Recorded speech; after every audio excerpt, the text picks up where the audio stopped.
Our guest today is the longest-serving breakfast host at a single radio station in Australia. Paul Dix, affectionately known as Dixie, has been hosting the breakfast show on 2QN for the last 49 years. And before that, he worked at 3MA in Mildura for 3 years with Roy Harwood. Today, we'll chat with Dixie about his time in radio and his memories in Deniliquin. Paul, good morning. Morning, Samuel. How are you? I'm pretty good. So I suppose the first thing I should really ask you is, why did you get into radio? It was almost not actually an accident, but I actually wanted to get into journalism, and I did some stuff for the then, this is back in the 50s, the then news editor of the Melbourne Age, and he offered me a junior cadetship.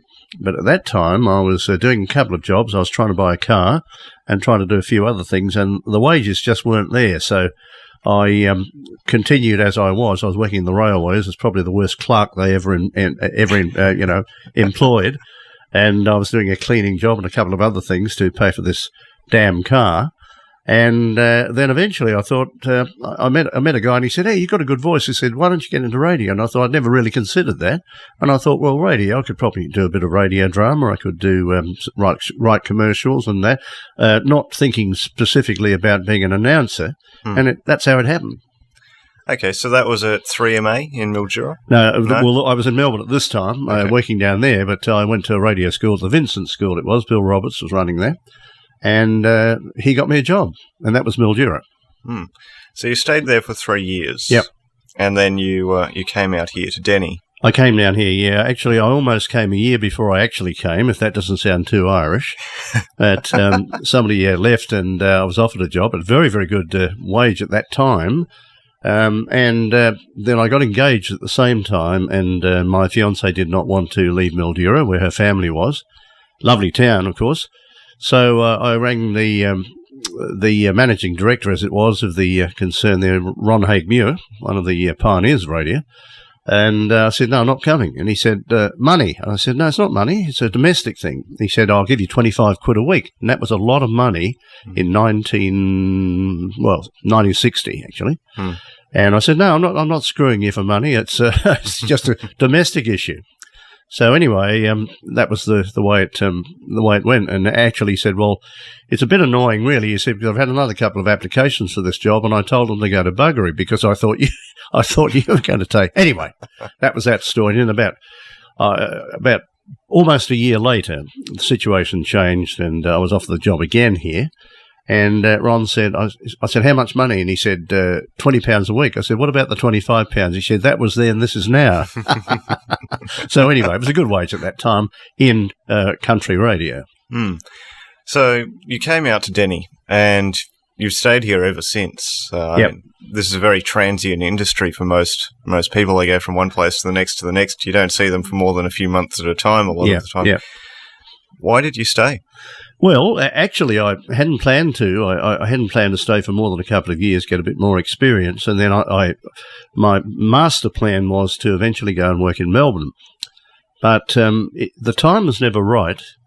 I had kids starting primary school or starting high school, and eventually I thought, well, I like it here, so the money was good, and I thought, well, why should I move? So I was offered a couple of jobs, never one in Melbourne, though, I might add, which probably I might have gone to Melbourne had I been, offered a decent job. I got offered a job in Sydney and in Adelaide and in Perth, but never Melbourne. So anyway, it never happened, and you grow into the place, and it's a terrific town. It's the lifestyle is very good. Got a house and know a lot of nice people. Can play golf anytime I like, and you can go swimming anytime you like when the water's clement enough and the river's the right height. So, yeah. So who needs to go somewhere else? You would have obviously seen a lot of changes to the town over the years. Changes to the town and to the industry, yeah. Let's start with the town, and we'll come back to the industry. So the town obviously wouldn't have been as big as it was now. Not that it's particularly big now, I suppose, but well, I think the population got up to about 8.9 or 8.8, something like that, 8,800.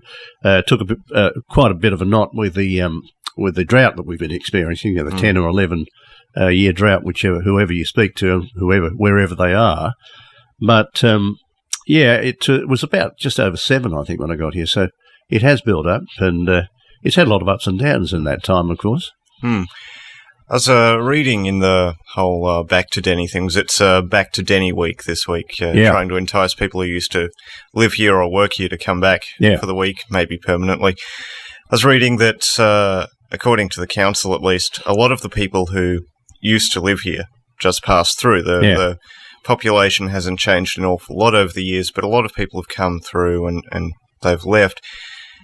So you would have seen lots of different people come and go. Any people stand out in particular? Well, yeah, it's pretty much how long's a piece of string, type question. Yeah, a lot of people I've seen here who have made names of themselves in other ways. And actually, funnily enough, you were talking about people going and coming. We did a street parade as part of the festival on Saturday, and I was working with Jan Christian, who was putting in some local input into our commentary, and she said she's been away for, I think, 7 years. She was up on the Gold Coast, and then now she's in Echuca, and she said it's absolutely wonderful to spend time away from the town and then come back. And she said it's an amazing thing to actually come back to your hometown. I thought it was rather nice, actually. I'd have to say that I've just come back here for the week this week, and the first thing I thought when I drove into town was, I could live here. Yeah. Yeah. Oh, yeah. Everything's here. Well, more or less, yes. Yeah. Yeah. The cinema's a little bit of a drive away. But, Do you think a cinema in town, maybe people might have stayed? If there was a cinema in town. Well, we had one. Oh, you did? Yeah, we had a cinema for years. Shows and years my and ignorance of the town's history to an extent, doesn't it? Well, I think it encountered, unfortunately, the era of the video where people would see a video rather than going to the pictures. I think cinemas are back now, of course, especially with those multi jobs where you've got eight cinemas, cinemarettes in a building. But I don't think the town's big enough for one of those. But I think that's what. It wasn't a question it was badly run. I think it was just a question of the times, Right. You mentioned the drought, and there've been a few droughts over the years. It very much comes in cycles. You have the droughts, you have the rain, you have the droughts, you have the rain. Yeah. You've seen a few of those. I have, but this is the biggest one. This most recent one's the biggest one I've seen. Do you think that people's attitudes toward the droughts and the rains and the way they handle it has changed over the years?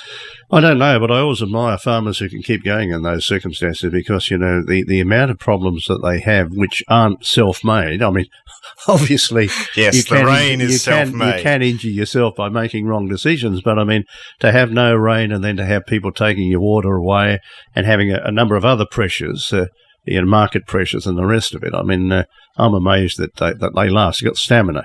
They've got stamina. They must be. Yeah. Yeah. So, what other industries have you seen in the town that have struggled and then come back? Well, we lost a lot of government agencies. I mean, it was a government town. Well, we had the CSIRO, for example, a big research centre in Charlotte Street, and that was big, and that was a big employer. There was I know when they went to Canberra, actually. I know that at the time... There's an office just up the hill from where I live, actually. Near the tennis courts there, yeah. Well, that was over $1 million payroll because that was one of the things that came up when the transition was about to take place because they said it wasn't a done deal originally. Would they go or wouldn't they? Well, I remember hearing some figures and they said, well, there's over $1 million payroll which gets spent largely in this town, which is not going to be there. So that was a big blow. They were agricultural places, and research stations and stuff like that, which have gone for one reason or another. And, of course, the rice mill most recently, which was a huge employer. Fortunately, that's looking for a comeback, and I hope it all happens the way they're talking about it. But so the town has taken a few knocks that way with, businesses that have had to go. Yeah, for the rice industry, it would have been particularly tough because without water, you just don't have rice. Unlike, I suppose, with cattle, where the cattle probably don't drink quite as much as the rice does. No, true. Cattle and sheep, and of course, sheep have been up and down with various things conflicting on their industry. They're going rather well at the moment. The price of wool's up, but there aren't that many sheep around as there used to be. Yeah, all those cattle reports that you do in the morning, a bit after 6:30. Do you remember the figures the next day, the week after? No, not really, but I don't have to. Trends? I don't have to because they tell you if the prices are up or if the prices are down anyway, so and by how much. Well, that's true. But do you sort of remember trends over a while reading all those figures? Well, I know that at the moment prices are pretty good, yeah. But I don't remember them in any detail, no. You'd probably go mad if you had to remember all of those numbers, I suppose. My ears sort of glaze over a little bit with the numbers, but then I suppose it's not really aimed at me. No, that's right. It's aimed at the expert, the people who are in the business, and they know exactly what it means. So it's a bit like the river heights. To me, the river heights don't necessarily mean an awful lot, but for the people who rely on the rivers, that's right. It means an awful lot. It means a great deal. Yes. So that segment that you do at 6:30 on the land, that used to be hosted by someone else, didn't it? Yeah, Tony Smith. Tony Smith was a stock and station agent, and he's currently, of course, the president of the Denny RSL. Smithy. And the obvious difference between Tony and me is that he did know exactly what the trends meant in terms of buyers and sellers, whereas I can just read the figures and he'd say, well, this is a good time for you to do so-and-so, because he was in the trade, so he had a great deal of credibility in that respect, which I don't have. I read the stuff and it's accurate, but it doesn't sort of mean as much to me as it did to him. Yeah, it's a bit like radio gardening shows in a way. They have the garden experts on there who will someone will ring in. They've got a spot on their plant, and that may very well in a garden book tell you, well, you should probably do this and this at this time. But the gardening expert might also then be able to say, well, this probably means there's something else happening in the soil, and if you treat it with this, it won't happen again. Bit like TV cooking too, because there are people, and I won't name any names, and I'm not having a shot at anybody, but some of the people in cooking on TV are not chefs and are not cooks. They are journalists, and they do a very, very good job. But they're not, it was mentioned quite recently, I think Margaret Fulton raised this, because she is a cook, and she said so-and-so was a very, very good journalist, but he's not much of a cook. But you wouldn't know that by watching. One of the things... in my job, I see a lot of TV cooking shows, and there are very few of them that make me actually want to cook. I like the kids, though. I thought they were good. Yes, the kids cooking, that's probably one of the more interesting things. Yeah. Especially when they get to one of the more tricky bits, the cutting something open with some scissors. It's get a grown-up to do it. Yeah. So the industry, as you said, has changed a bit over the years. Hugely. Yes, Huge. Probably more than a bit, yes. Yeah. So, let's see. When you started in here at 2QN, obviously the station was not just different technologically, it was in a different location. Yeah. But technologically... you obviously wouldn't have had computers. The mixing desks would have been different. We were getting pretty modern when I got here, though. At Mildura, when I started, though, there were a lot of what we don't have now, some, but not very many, live reads, a lot of live commercials.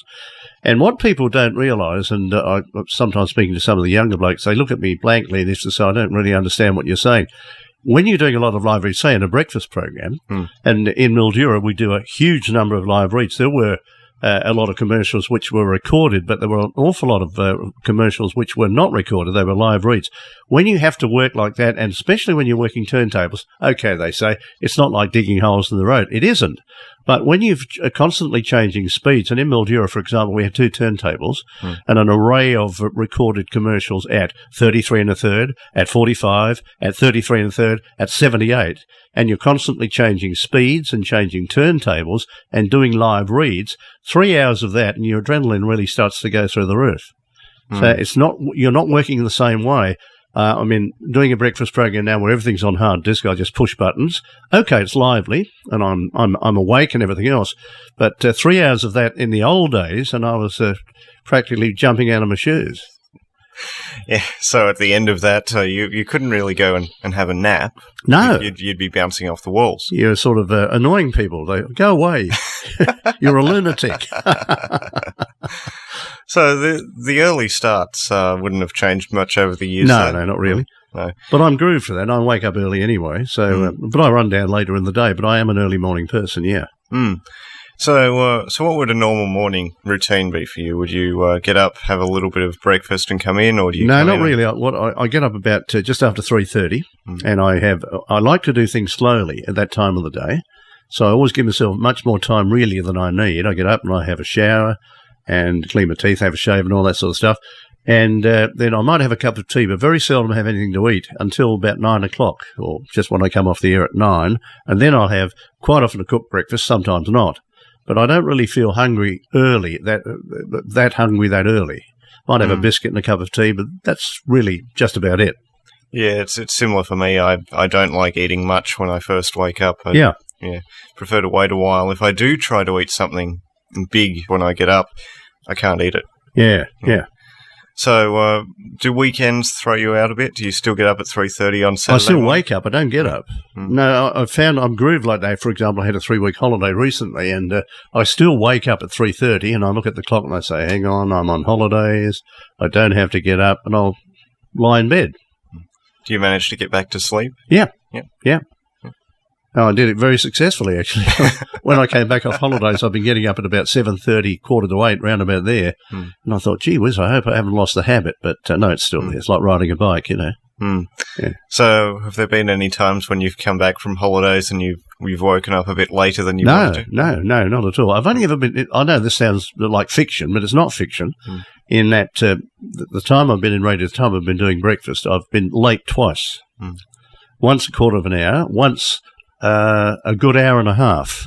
I was on medication. I was feeling a bit odd, and the doctor gave me some pep pills or some sort of relaxer tabs of some kind, and he said, take these religiously, I did all that. I woke up at 7:30, and I was supposed to be here at 6. And the funny thing about that was in the days when there was a residence attached to the station, and the manager, Phil Charlie, actually, was realised I wasn't here, so he raced in there and did the breakfast program. I got in at 7:30. He's sitting there in his pyjamas and dressing gown, really grooving.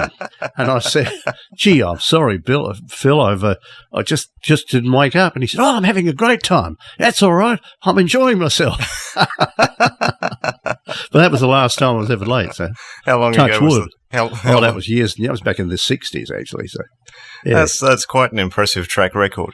Yeah, I don't take any great, kudos